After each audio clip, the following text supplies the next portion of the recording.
Chers amis, bonjour. Nous sommes aujourd'hui le vendredi 24 avril. Nous fêtons Saint Fidèle qui était prêtre et martyr, et nous fêtons également l'anniversaire de Sophie. Elle va se reconnaître aussi l'anniversaire du mariage de Léline et de Daniel, et qui s'est passé à Grand-Îlette il y a quand même pas mal d'années. Je crois que c'est à peu près 25 ans déjà, hein, 25 ans à peu près. Donc aujourd'hui, nous poursuivons notre lecture du livre des Actes des Apôtres, au chapitre 5, au verset 34 à 42. En ces jours-là, comme les apôtres étaient en train de comparaître devant le Conseil suprême, intervint un pharisien nommé Gamaliel, docteur de la loi, qui était honoré par tout le peuple. Il ordonna de les faire sortir un instant, puis il dit: « Vous, Israélites, prenez garde à ce que vous allez faire à ces gens-là. Il y a un certain temps se leva Theudas, qui prétendait être quelqu'un, et à qui se rallièrent 400 hommes environ. Il a été supprimé, et tous ses partisans ont été mis en déroute et réduits à rien. Après lui, à l'époque du recensement, se leva Judas, le Galiléen, qui a entraîné beaucoup de monde derrière lui.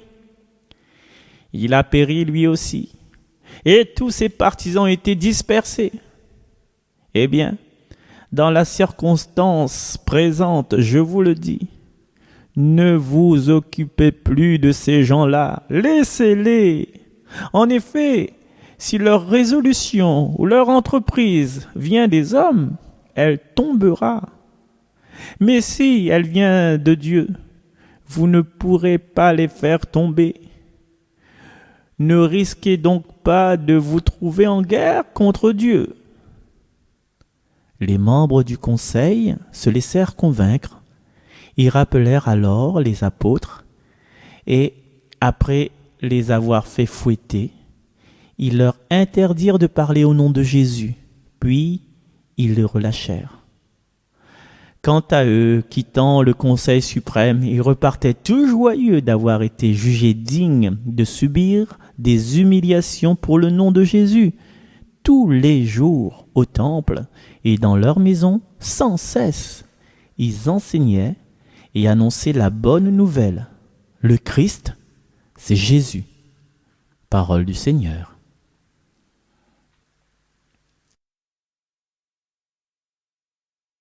J'ai demandé une chose au Seigneur, habiter sa maison. J'ai demandé une chose au Seigneur, habiter sa maison. Le Seigneur est ma lumière et mon salut, de qui aurais-je crainte? Le Seigneur est le rempart de ma vie, devant qui tremblerai-je? J'ai demandé une chose au Seigneur, habiter sa maison. J'ai demandé une chose au Seigneur, la seule que je cherche. Habiter la maison du Seigneur tous les jours de ma vie, pour admirer le Seigneur dans sa beauté et m'attacher à son temple. J'ai demandé une chose au Seigneur, habiter sa maison.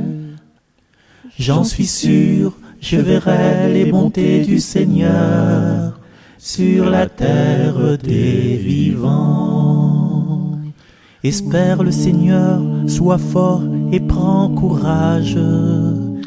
Espère le Seigneur.